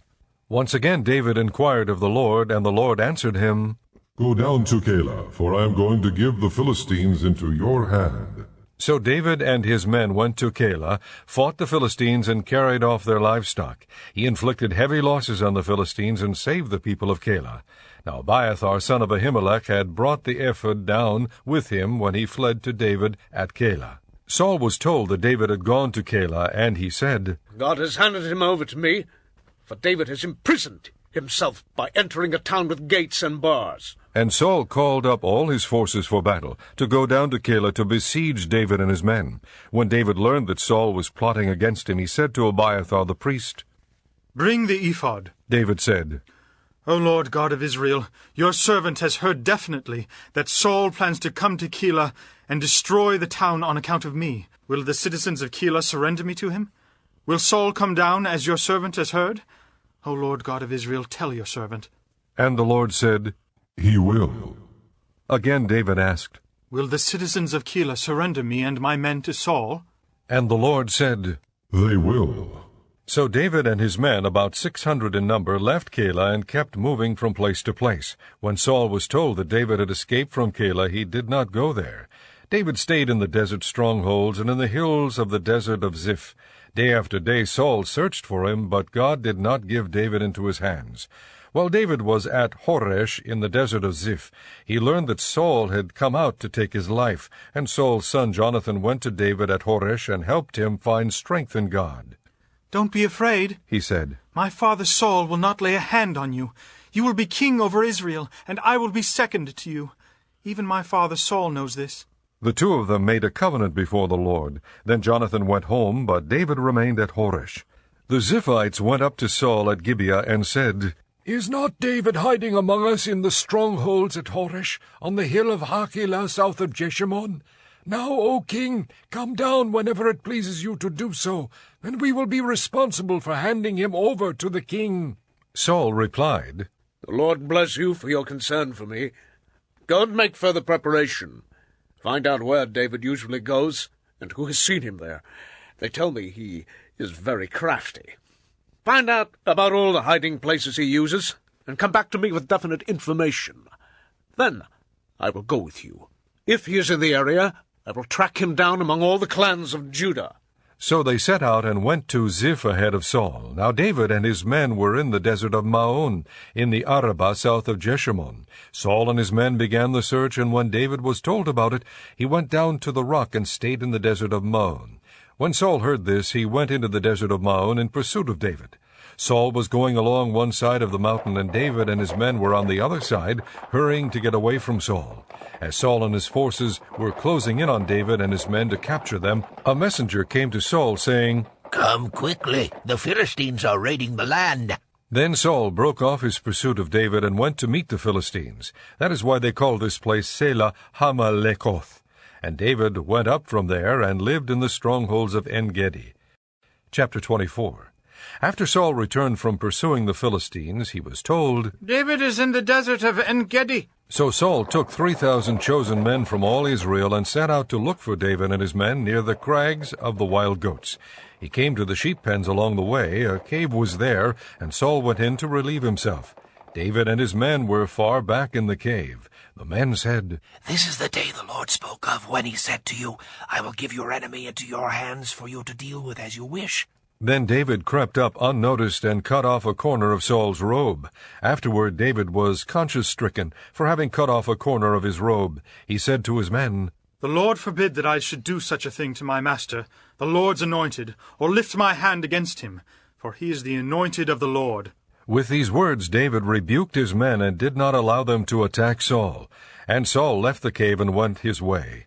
Then David went out of the cave and called out to Saul, "My lord the king!" When Saul looked behind him, David bowed down and prostrated himself with his face to the ground. He said to Saul, "Why do you listen when men say, 'David is bent on harming you'? This day you have seen with your own eyes how the Lord delivered you into my hands in the cave. Some urged me to kill you, but I spared you. I said, 'I will not lift my hand against my master, because he is the Lord's anointed.' See, my father, look at this piece of your robe in my hand. I cut off the corner of your robe, but did not kill you. Now understand and recognize that I am not guilty of wrongdoing or rebellion. I have not wronged you, but you are hunting me down to take my life. May the Lord judge between you and me, and may the Lord avenge the wrongs you have done to me. But my hand will not touch you. As the old saying goes, 'From evildoers come evil deeds,' so my hand will not touch you. Against whom has the king of Israel come out? Whom are you pursuing? A dead dog? A flea? May the Lord be our judge and decide between us. May he consider my cause and uphold it. May he vindicate me by delivering me from your hand." When David finished saying this, Saul asked, "Is that your voice, David, my son?" And he wept aloud. "You are more righteous than I," he said. "You have treated me well, but I have treated you badly. You have just now told me of the good you did to me. The Lord delivered me into your hands, but you did not kill me. When a man finds his enemy, does he let him get away unharmed? May the Lord reward you well for the way you've treated me today. I know that you will surely be king, and that the kingdom of Israel will be established in your hands. Now swear to me, by the Lord, that you will not cut off my descendants or wipe out my name from my father's family." So David gave his oath to Saul. Then Saul returned home, but David and his men went up to the stronghold. Chapter 25. Now Samuel died, and all Israel assembled and mourned for him, and they buried him at his home in Ramah. Then David moved down into the desert of Maon. A certain man in Maon, who had property there at Carmel, was very wealthy. He had 1,000 goats and 3,000 sheep, which he was shearing in Carmel. His name was Nabal, and his wife's name was Abigail. She was an intelligent and beautiful woman, but her husband, a Calebite, was surly and mean in his dealings. While David was in the desert, he heard that Nabal was shearing sheep, so he sent 10 young men and said to them, "Go up to Nabal at Carmel, and greet him in my name. Say to him, 'Long life to you, good health to you and your household, and good health to all that is yours.' Now I hear that it is sheep-shearing time.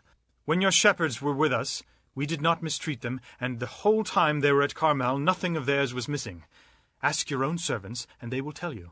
Therefore be favorable toward my young men, since we come at a festive time. Please give your servants and your son David whatever you can find for them." When David's men arrived, they gave Nabal this message in David's name. Then they waited. Nabal answered David's servant, "Who is this David? Who is this son of Jesse? Many servants are breaking away from their masters these days. Why should I take my bread and water and the meat I have slaughtered for my shearers and give it to men coming from who knows where?" David's men turned around and went back. When they arrived, they reported every word. David said to his men, "Put on your swords!" So they put on their swords, and David put on his. About 400 men went up with David, while 200 stayed with the supplies. One of the servants told Nabal's wife Abigail, "David sent messengers from the desert to give our master his greetings, but he hurled insults at them. Yet these men were very good to us. They did not mistreat us, and the whole time we were out in the fields near them, nothing was missing. Night and day they were a wall around us all the time we were herding our sheep near them. Now think it over and see what you can do, because disaster is hanging over our master and his whole household. He is such a wicked man that no one can talk to him." Abigail lost no time. She took 200 loaves of bread, 2 skins of wine, 5 dressed sheep, 5 seahs of roasted grain, 100 cakes of raisins, and 200 cakes of pressed figs, and loaded them on donkeys. Then she told her servants, "Go on ahead, I'll follow you." But she did not tell her husband Nabal. As she came riding her donkey into a mountain ravine, there were David and his men descending toward her, and she met them. David had just said, "It's been useless, all my watching over this fellow's property in the desert so that nothing of his was missing. He has paid me back evil for good. May God deal with David, be it ever so severely, if by morning I leave alive one male of all who belong to him." When Abigail saw David, she quickly got off her donkey and bowed down before David with her face to the ground. She fell at his feet and said, "My lord, let the blame be on me alone.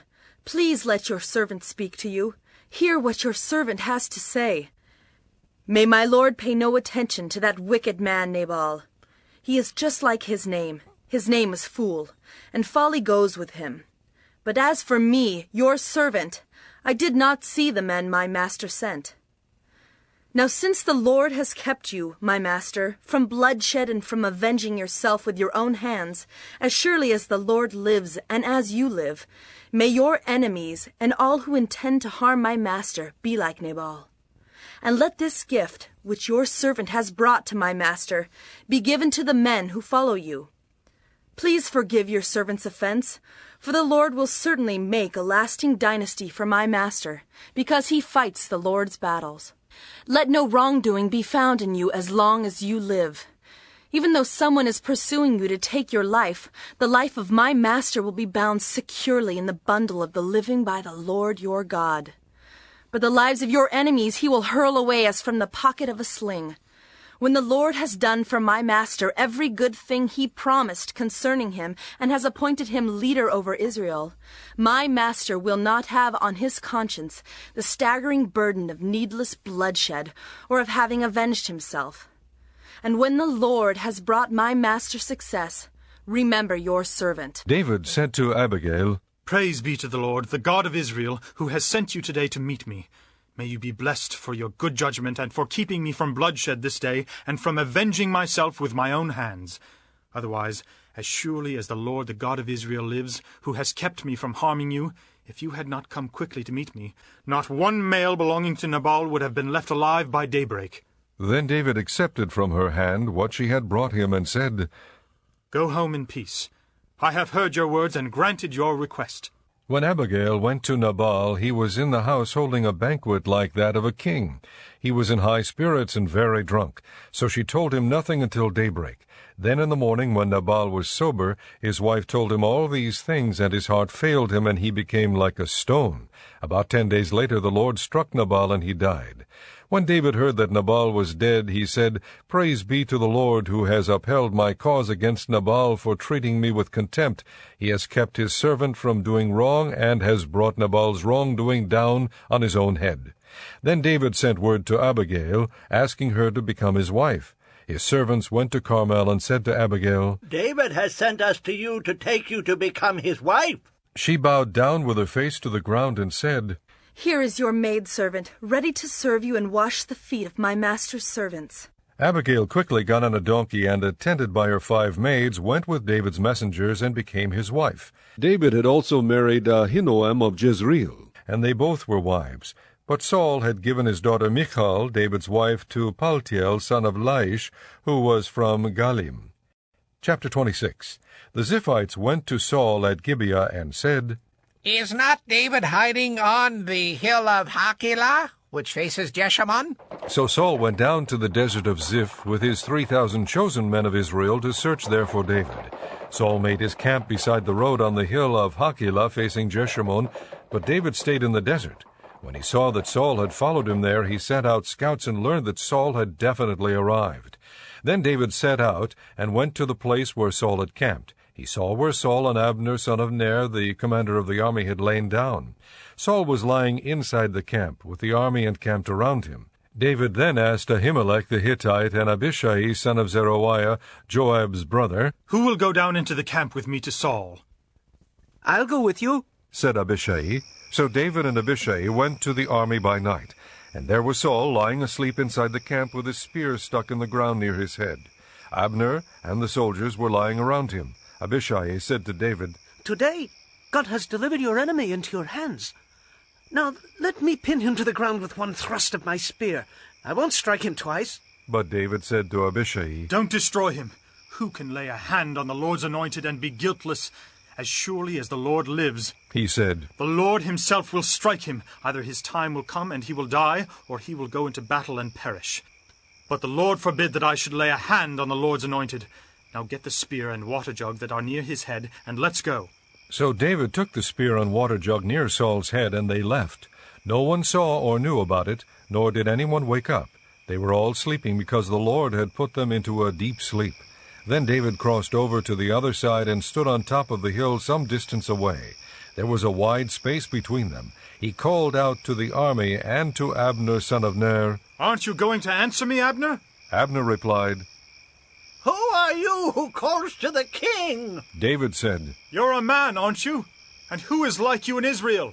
Why didn't you guard your lord the king? Someone came to destroy your lord the king. What you have done is not good. As surely as the Lord lives, you and your men deserve to die, because you did not guard your master, the Lord's anointed. Look around you. Where are the king's spear and water jug that were near his head?" Saul recognized David's voice and said, "Is that your voice, David, my son?"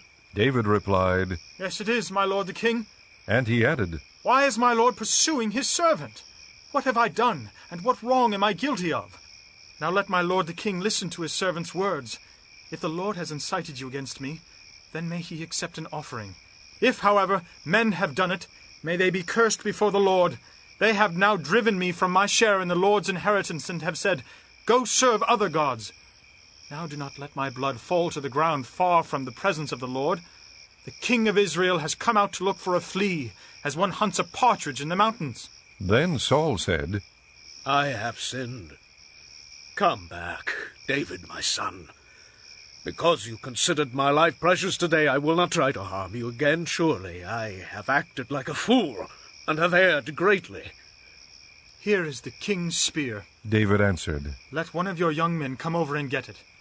The Lord rewards every man for his righteousness and faithfulness. The Lord delivered you into my hands today, but I would not lay a hand on the Lord's anointed. As surely as I valued your life today, so may the Lord value my life and deliver me from all trouble." Then Saul said to David, "May you be blessed, my son David. You will do great things and surely triumph." So David went on his way, and Saul returned home. Chapter 27. But David thought to himself, "One of these days I will be destroyed by the hand of Saul. The best thing I can do is to escape to the land of the Philistines. Then Saul will give up searching for me anywhere in Israel, and I will slip out of his hand."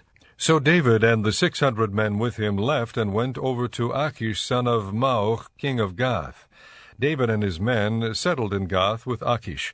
Each man had his family with him, and David had his 2 wives, Abinoam of Jezreel, and Abigail of Carmel, the widow of Nabal. When Saul was told that David had fled to Gath, he no longer searched for him. Then David said to Achish, "If I have found favor in your eyes, let a place be assigned to me in one of the country towns, that I may live there. Why should your servant live in the royal city with you?" So on that day Achish gave him Ziklag, and it has belonged to the kings of Judah ever since. David lived in Philistine territory 1 year and 4 months. Now David and his men went up and raided the Geshurites, the Girzites, and the Amalekites. From ancient times these peoples had lived in the land extending to Shur and Egypt. Whenever David attacked an area, he did not leave a man or woman alive, but took sheep and cattle, donkeys and camels and clothes. Then he returned to Achish. When Achish asked, "Where did you go raiding today?" David would say, "Against the Negev of Judah." Or, "Against the Negev of Jerahmeel." Or, "Against the Negev of the Kenites." He did not leave a man or woman alive to be brought to Gath, for he thought, "They might inform on us and say, 'This is what David did.'" And such was his practice as long as he lived in Philistine territory. Achish trusted David and said to himself, "He has become so odious to his people, the Israelites, that he will be my servant forever."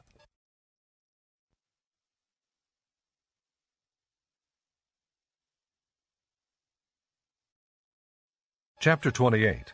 In those days the Philistines gathered their forces to fight against Israel. Achish said to David, "You must understand that you and your men will accompany me in the army."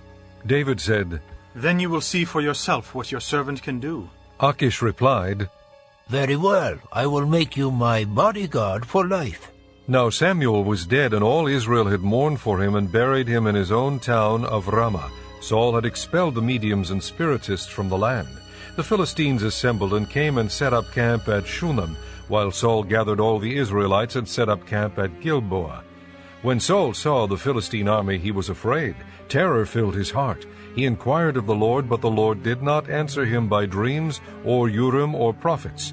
Saul then said to his attendants, "Find me a woman who is a medium, so I may go and inquire of her." "There is one in Endor," they said. So Saul disguised himself, putting on other clothes, and at night he and 2 men went to the woman.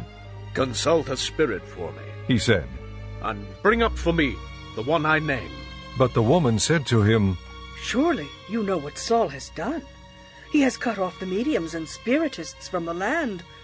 Why have you set a trap for my life to bring about my death?" Saul swore to her by the Lord, "As surely as the Lord lives, you will not be punished for this." Then the woman asked, "Whom shall I bring up for you?" "Bring up Samuel," he said. When the woman saw Samuel, she cried out at the top of her voice and said to Saul, "Why have you deceived me? You are Saul." The king said to her, "Don't be afraid. What do you see?" The woman said, "I see a spirit coming up out of the ground." "What does he look like?" he asked. "An old man wearing a robe is coming up," she said. Then Saul knew it was Samuel, and he bowed down and prostrated himself with his face to the ground. Samuel said to Saul, "Why have you disturbed me by bringing me up?" "I am in great distress," Saul said. "The Philistines are fighting against me, and God has turned away from me. He no longer answers me, either by prophets or by dreams. So I have called on you to tell me what to do." Samuel said, "Why do you consult me, now that the Lord has turned away from you and become your enemy? The Lord has done what he predicted through me. The Lord has torn the kingdom out of your hands and given it to one of your neighbors, to David. Because you did not obey the Lord or carry out his fierce wrath against the Amalekites, the Lord has done this to you today. The Lord will hand over both Israel and you to the Philistines, and tomorrow you and your sons will be with me. The Lord will also hand over the army of Israel to the Philistines." Immediately Saul fell full length on the ground, filled with fear because of Samuel's words. His strength was gone, for he had eaten nothing all that day and night. When the woman came to Saul and saw that he was greatly shaken, she said, "Look, your maidservant has obeyed you. I took my life in my hands and did what you told me to do. Now please, listen to your servant, and let me give you some food so you may eat and have the strength to go on your way." He refused and said, "I will not eat." But his men joined the woman in urging him, and he listened to them. He got up from the ground and sat on the couch. The woman had a fattened calf at the house, which she butchered at once. She took some flour, kneaded it, and baked bread without yeast. Then she set it before Saul and his men, and they ate. That same night they got up and left. Chapter 29. The Philistines gathered all their forces at Aphek, and Israel camped by the spring in Jezreel. As the Philistine rulers marched with their units of hundreds and thousands, David and his men were marching at the rear with Achish. The commanders of the Philistines asked, "What about these Hebrews?" Achish replied, "Is this not David, who was an officer of Saul, king of Israel? He has already been with me for over a year, and from the day he left Saul until now I have found no fault in him." But the Philistine commanders were angry with him and said, "Send the man back, that he may return to the place you assigned him. He must not go with us into battle, or he will turn against us during the fighting. How better could he regain his master's favor than by taking the heads of our own men? Isn't this the David they sang about in their dances? Saul has slain his thousands, and David his tens of thousands." So Achish called David and said to him, "As surely as the Lord lives, you have been reliable, and I would be pleased to have you serve with me in the army. From the day you came to me until now, I have found no fault in you. But the rulers don't approve of you. Turn back and go in peace. Do nothing to displease the Philistine rulers." "But what have I done?" asked David. "What have you found against your servant from the day I came to you until now? Why can't I go and fight against the enemies of my lord the king?" Achish answered, "I know that you have been as pleasing in my eyes as an angel of God. Nevertheless, the Philistine commanders have said, he must not go up with us into battle. Now get up early, along with your master's servants who have come with you, and leave in the morning as soon as it is light." So David and his men got up early in the morning to go back to the land of the Philistines, and the Philistines went up to Jezreel. Chapter 30. David and his men reached Ziklag on the third day. Now the Amalekites had raided the Negev and Ziklag. They had attacked Ziklag and burned it, and had taken captive the women and all who were in it, both young and old. They killed none of them, but carried them off as they went on their way. When David and his men came to Ziklag, they found it destroyed by fire, and their wives and sons and daughters taken captive. So David and his men wept aloud until they had no strength left to weep. David's 2 wives had been captured, Ahinoam of Jezreel and Abigail, the widow of Nabal of Carmel. David was greatly distressed because the men were talking of stoning him. Each one was bitter in spirit because of his sons and daughters. But David found strength in the Lord his God. Then David said to Abiathar the priest, the son of Ahimelech, "Bring me the ephod." Abiathar brought it to him, and David inquired of the Lord, "Shall I pursue this raiding party? Will I overtake them?" Pursue them. He answered, You will certainly overtake them and succeed in the rescue. David and the 600 men with him came to the Besor ravine, where some stayed behind, for 200 men were too exhausted to cross the ravine. But David and 400 men continued the pursuit. They found an Egyptian in a field and brought him to David. They gave him water to drink and food to eat, part of a cake of pressed figs and 2 cakes of raisins. He ate and was revived, for he had not eaten any food or drunk any water for 3 days and 3 nights. David asked him, "To whom do you belong? And where do you come from?" He said, "I am an Egyptian, the slave of an Amalekite. My master abandoned me when I became ill 3 days ago. We raided the Negev of the Kerethites, and the territory belonging to Judah, and the Negev of Caleb, and we burned Ziklag." David asked him, "Can you lead me down to this raiding party?" He answered, Swear to me before God that you will not kill me or hand me over to my master, and I will take you down to them. He led David down, and there they were scattered over the countryside, eating, drinking, and reveling because of the great amount of plunder they had taken from the land of the Philistines and from Judah. David fought them from dusk until the evening of the next day, and none of them got away, except 400 young men who rode off on camels and fled. David recovered everything the Amalekites had taken, including his 2 wives. Nothing was missing, young or old, boy or girl, plunder or anything else they had taken. David brought everything back. He took all the flocks and herds, and his men drove them ahead of the other livestock, saying, "This is David's plunder."